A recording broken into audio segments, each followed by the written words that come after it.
Le leader Toulouse a l'habitude de gagner, ça fait même 5 victoires de suite avant ce déplacement à Caen. Le TFC s'est fait surprendre par des Canets très bons ces derniers temps à domicile. Caen se lâche en attaque dans ce match avec Alexandre Mendy, buteur pour la 14e fois de cette saison. Dès la 18e minute, Caen mène 1-0. Mendy co-meilleur buteur du championnat avec Charbonnier et l'Auxerrois. 2-0 pour Caen à la demi-heure de jeu grâce à Yoann Cour. Au retour du vestiaire, Toulouse réduit l'écart et de quelle manière? Grâce à Raphaël Ratao. 9e but de la saison pour Ratao. Mais Caen ne s'en laisse pas compter. Et 3 minutes plus tard, à la 51e, Prince Onyangé permet à Caen de reprendre 2 buts d'avance. Ça fait 3-1. Les Canets se déchaînent jusqu'au bout. Et Nuno Dacosta, passeur sur le premier but de son équipe, devient buteur pour son 7e but de la saison. Victoire de Caen. 4 buts à 1 contre Toulouse.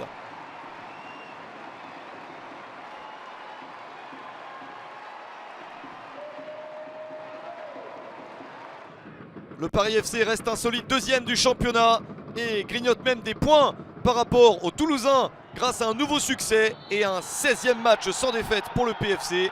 Penalty obtenu dans le temps additionnel de la première période, transformé en 2 temps par Moustapha Nam. Le champion d'Afrique sénégalais s'y reprend à 2 fois pour battre le gardien adverse. Mathieu Michel, après une bonne première parade, doit s'incliner. Le score est même porté à 2-0 à la 66e minute grâce à Ousmane Kanté. Le PFC est le plus fort et gagne 2-0 contre Niort.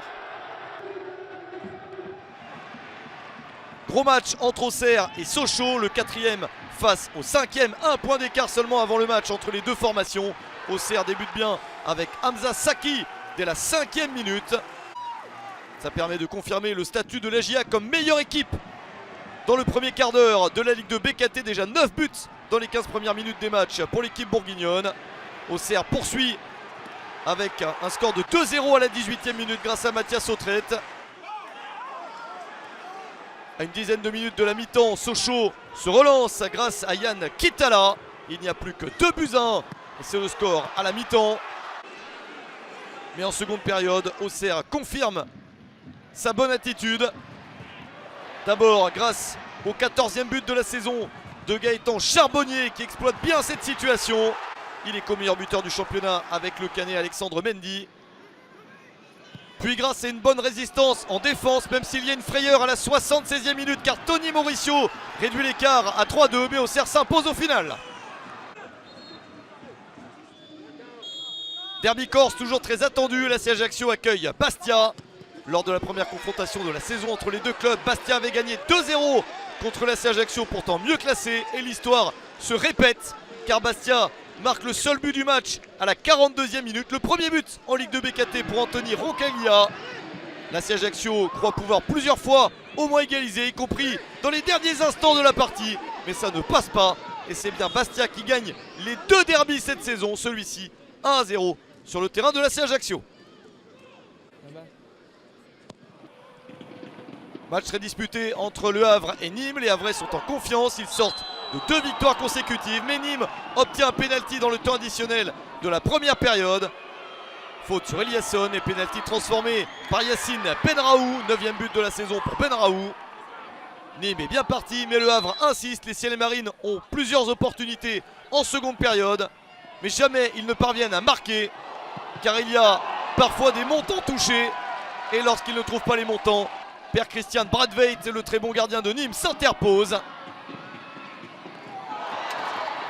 Le Havre n'y arrive pas et Nîmes gagne le match 1-0.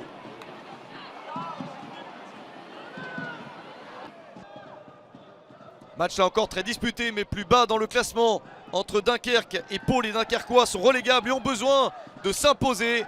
Ils réussissent plusieurs bonnes actions, notamment celle-ci. Ménian est mis en échec par un très bon Stéphane Bajic, l'ancien gardien de Saint-Etienne fait ce qu'il faut. Dunkerque a tout de même toutes les meilleures occasions dans cette rencontre et réussit à trouver l'ouverture. Iron Gomis sert Malik Chokunte à la demi-heure de jeu pour un score de 1-0. C'est le seul but du match. Pau ne parvient pas à revenir. Belle opération pour Dunkerque qui quitte la 19e place pour devenir 17e.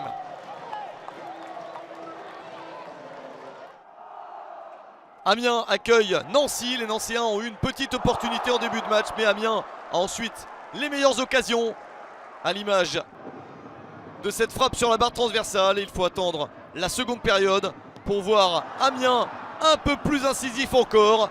Bonne parade de Valette, mais à force d'insister, les Amiénois sont récompensés à la 82e minute. Le ballon est récupéré par Xantip. Shadrack Akolo se charge du reste. Superbe but de l'international congolais, son 4e de la saison. C'est le but de la victoire pour Amiens, 1-0 contre Nancy.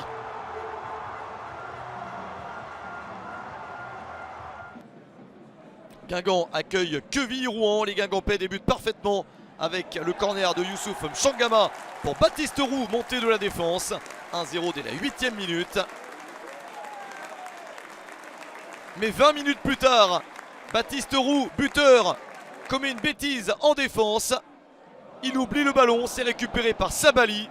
Issa Soumaré récupère la balle pour une jolie réalisation. C'est son premier but en Ligue 2 BKT. C'est l'égalisation normande et le score ne bouge plus ensuite. Un but partout entre Guingamp et Quevilly-Rouen.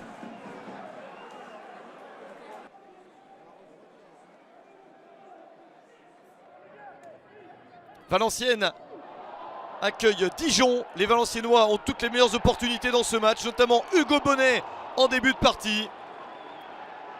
Les nordistes insistent et ont plusieurs situations. Ils bénéficient même plus tard dans le match d'un carton rouge dijonnais pour Senou Koulibaly.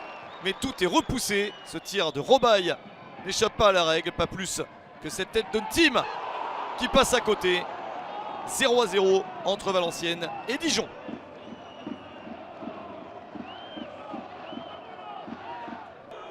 On termine par ce match de bas de tableau entre Grenoble 18e et Rodez 16e. Les Grenoblois avaient envie de s'imposer pour doubler leur adversaire au classement, mais ils n'y parviennent pas. Rodez bénéficie de cette belle opportunité avec de l'audace et un retourné acrobatique manqué. Balle de match encore une fois pour les Ruténois. Mais le poteau empêche Rodez de marquer. Grenoble s'en sort plutôt bien au final. 0-0 entre Grenoble et Rodez. Malgré cette dernière situation, Grenoble ne marque pas et devient 19e et relégable.